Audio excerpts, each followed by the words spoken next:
So, let me motivate you with a very personal example, and then let me talk about an abstract example. A personal example. I used to spend my vacations with my uncle and aunt, a very loving couple, very nice to hang around with them, but occasionally they used to sort of have some disagreement, and they would fight for a minute or two, and that is when I would be in a fix, for a simple reason that uncle and aunt would start controlling me. Uncle would say, "Come Sudarshan, let's go to the beach." My aunt would say, "No, no, no, no, no, no, come, let's go shopping. I'll get you something to eat." Uncle would say, "No, no, no, no, if you're going with your aunt, I'm not going to talk to you." Aunt would say the same. "If you are going with your uncle, I'm not going to talk to you." So I'm in a fix here. Look, I cannot go with only one person here. There will be hatred from the other person. What do? I cannot go with both of them. I cannot go with one of them. The best thing here is to say, call it quits. I'm not going with anyone. I'm neither going with uncle nor with aunt. This is to be on the safer side, right? All of us would have encountered such a situation in our life. You love two people equally and they ask you to take a call. Love me or love the other person. You cannot love both.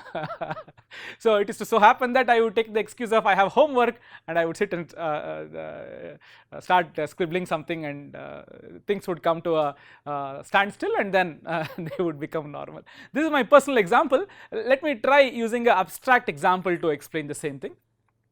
Now I just used a personal example so that people can relate to it. An abstract example.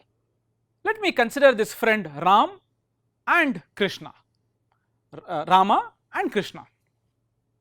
These two people are very close to me, let us say, very good friends, best friends, but unfortunately they do not like each other. Here is the similar problem I told you of the uncle and aunt example. I cannot invite Rama and Krishna home for a party, for a simple reason that in case they come for the party, they would not talk to each other.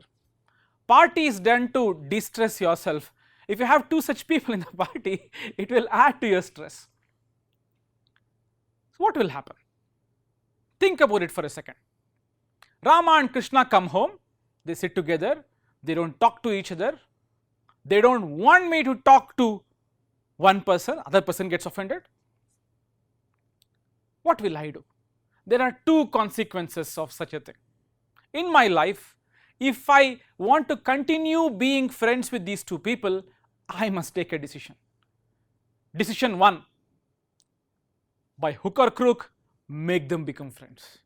That is a nice decision if it can work, but generally it does not work. Two people who hate each other would want to continue hating each other.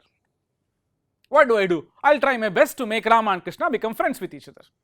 I will convince them, take them out with them, I will play football with them, party with them. No, it may not work. If it works, well and good. If it does not, I am in a fix. Why am I in a fix? It is because Rama will say, Sudarshan, enough is enough, stop being friends with Krishna. Otherwise, I will stop being friends with you. Krishna will tell me the same thing. So what is happening here? Think for a minute. Let me draw a picture and then observe what is happening here. Here is me, and I am friends with Rama, I am friends with Krishna. Rama and Krishna hate each other.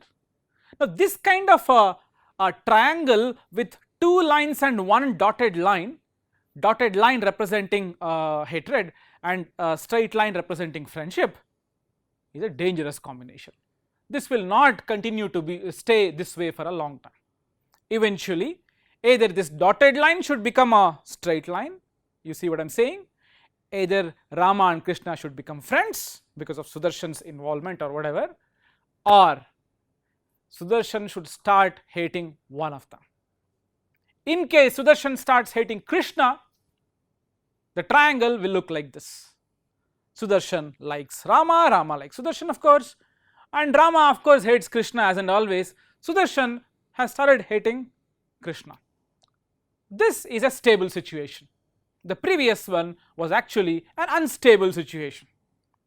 Unstable simply because there is pressure for the structure, friendship structure to change.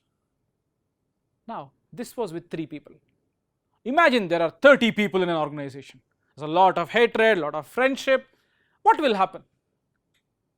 This entire chapter is about studying this and inferring some really cool results. Let's get started with more results right now.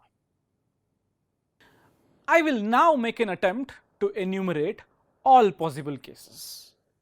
What do I mean by all possible cases? You see, there are three people, A, B and C. Between A, B and C, what all are possible? Three friendships are possible, as you can see. Case 1. Case 2, two friendships and one hatred. This is case 2. What's the next case? As you can guess, two hatred, one friendship. The fourth case is all three hatreds, right? Let us take this one at a time and then observe what are the consequences of these cases. What are the cases that are stable? What are the cases that are unstable? I hope you are following what I mean by stable and unstable. By stable, I mean this kind of a friendship does not have any dangers.